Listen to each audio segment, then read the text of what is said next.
ritrovati al Notes di Antenna 3. Diamo subito uno sguardo insieme dunque agli appuntamenti dei prossimi giorni. Apro la puntata di quest'oggi segnalandovi che la 45esima mostra mercato dei marroni del Monfenera vi aspetta a Pederobba a partire da sabato 5 ottobre. Tutti i sabati e le domeniche un trionfo di eventi e iniziative da non perdere. Sabato ufficiale taglio del nastro della manifestazione e poi dalle 21 un tuffo negli anni 60 con Dino e le sue indimenticabili canzoni e poi con l'orchestra Favaro Band. Domenica camminata dell'amicizia solidale, mercatino dell'artigianato e un'altra serata musicale con il trio Night and Day, tutte le sere ricco stand gastronomico. L'Associazione Artigiani e Commercianti per Borgo Cavour e Via Canova vi aspetta numerosi nella giornata di domenica 6 ottobre per l'ormai consueto appuntamento con Autunno in Borgo. Non mancate dunque alla tradizionale mostra mercato dedicata all'artigianato e alla creatività, ai sapori regionali e autunnali e al florovivaismo. Tante novità in Borgo Cavour, Via Canova e Via San Liberale. Torna poi l'appuntamento con la terza edizione del Festival delle Proloco che si svolgerà a Piazzola sul Brenta presso l'ex Filanda. Vi aspettiamo dunque il 5 e 6 ottobre per vivere lo spirito delle Proloco, con stand gastronomici di prodotti e piatti tipici e poi animazione per bambini e molto altro ancora. Non mancate dunque alla Festa delle Feste. Per saperne di più www.umpliveneto.it.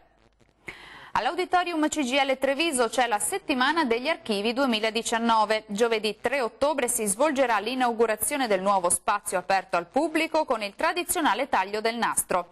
Venerdì 4 ottobre invece il segretario generale SPCGIL Treviso, Paolino Barbiero, condurrà la presentazione del libro La CGIL che ho vissuto al Vise Bortoletto, sindacalista trevigiano. Entrambi gli eventi sono aperti alla cittadinanza. I Papu presentano il nuovo spettacolo comico A che punto è la rotta. Si terrà a Martellago presso il ristorante Ca della Nave venerdì 4 ottobre alle 21. Lo show parla di una società, la nostra, abituata a prendersi un po' troppo sul serio. L'ambizione è quella di mostrarci la realtà in modo ironico per farci vivere almeno per una sera un pochino più sereni. Appuntamento dunque con i Papu all'insegna del divertimento.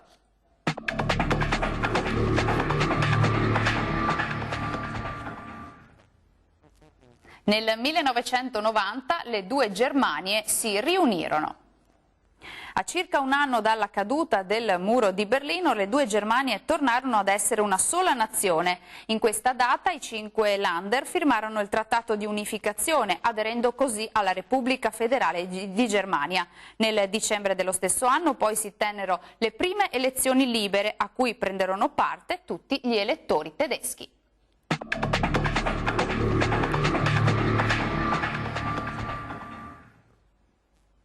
Nessuno come gli italiani sa organizzare così bene le tempeste dentro ai bicchieri d'acqua. Paolo Sorrentino.